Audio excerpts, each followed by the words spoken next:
Hi, good afternoon, everybody. I think a lot of points that I wanted to cover pretty much have already been covered by the earlier speakers. And I'm also greatly relieved that Bhaskar said we are all part of the same team, so you probably won't have too many points to share because we've already said what we have to. So I think it relieves me both, not just from this panel point of view, but even the association that we have with UID, which is a privileged one. There are just a couple of points that I thought it's important that we share and sort of ponder upon in the coming months and years. One thing that you would have noticed since the beginning, a lot of people use this phrase called deduplication. Don't try and look for that word in lexicon, it doesn't exist. What it really means is that it's two negatives, it makes it unique. But it is so difficult for us to believe that anything can be unique. We often have to resort to this duplicate as a word because we are very familiar with that, and then we de-duplicate that to arrive at a unique number.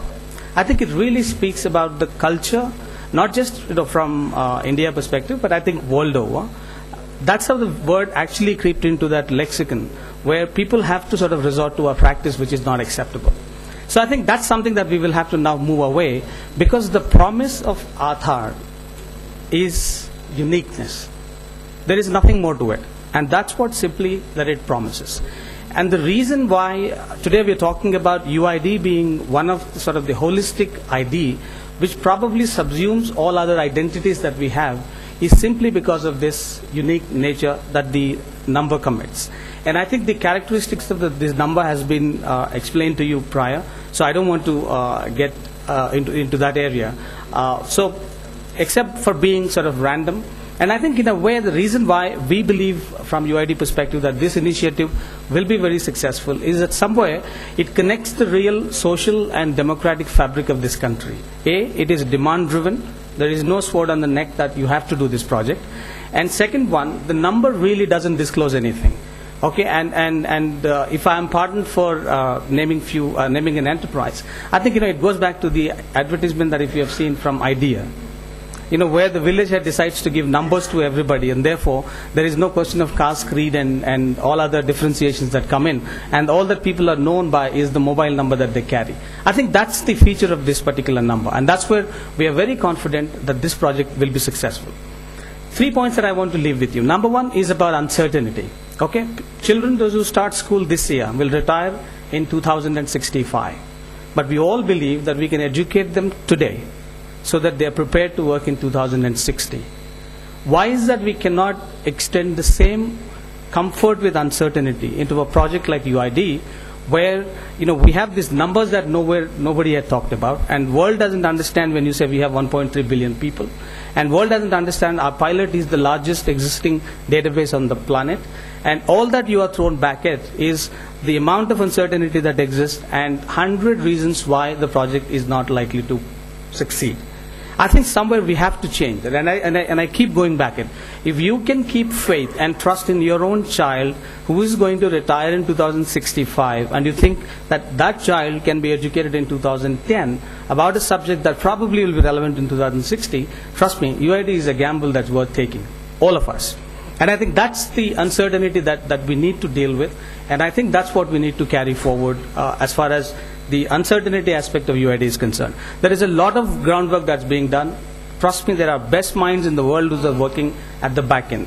All that we need to ensure is that from an enrollment perspective, from a registrar's perspective, that we do our bit. And when I say we, I'm talking about every person who's sitting in this room and your own communities. Because it is your fingerprints, it's your name, it's my fingerprints that's going to get into the database. And if we can therefore motivate these communities around us, there is absolutely no problem. As far as technology is concerned, there are best minds, as I said, and there are solutions that are available, and that will be dealt with. I don't think that's really is the issue. The second point that I want to talk about is innovation. And because you're dealing with a situation that's so complex and uncertain, we need to constantly innovate. Because today, if you look at biometric deduplication as an activity, the moment we go beyond the 120 million, 130 million that we talked about, even the very owners of that algorithms don't know how it's going to operate. right? Because it's not a question that anybody has attempted to solve. So therefore, there is a constant innovation that needs to go into that particular project. And this reminds me of a short conversation that I had with one of the senior friend and acquaintance in government. And I said, and for some reason, I and our firm is very emotional and passionately associated with this particular project. And I think, in my view, after Indian independence, this is the only opportunity that we have to succeed. And if we don't, I don't know what's going to happen. When I expressed the same intent, the officer turned around to me and then he said, do you mean to say that the government did not function for 60 years, that we need this project to survive? I think the answer really lies in that very question. The question is that do we want to live the way how we lived the next 60 years, the way how we lived past 60 years? I certainly don't want to. And I'm sure you don't want to, your children do not want to. So therefore, it is a question of, it's no longer about what has happened in the past, are we content about it, but it's more about how do we invent these solutions for future. And that's the second point that I want to leave with. Third and the most important, I think all of us have heard the management jargon, the blue sky strategies and blue sky thinking. And here is the thought, okay? Now, I think blue sky is inevitable.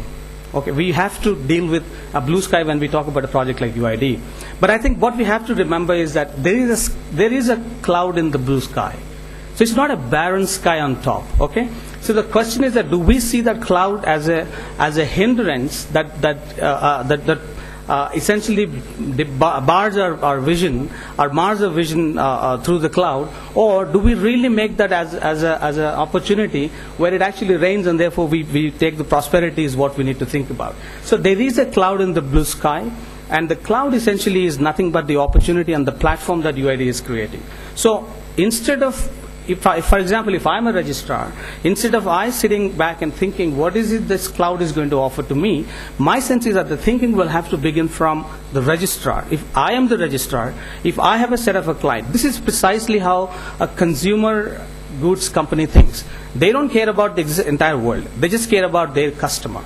How can I serve my customer better? So I think if the thinking begins from the registrar as to how do we connect through this cloud to that individual customer is where probably the opportunity really lies. So with those three thoughts, I would leave the floor for the next speaker. But I do hope genuinely that it will be a wonderful success, and all of us in the room and the billions outside will contribute to the success. Thank you.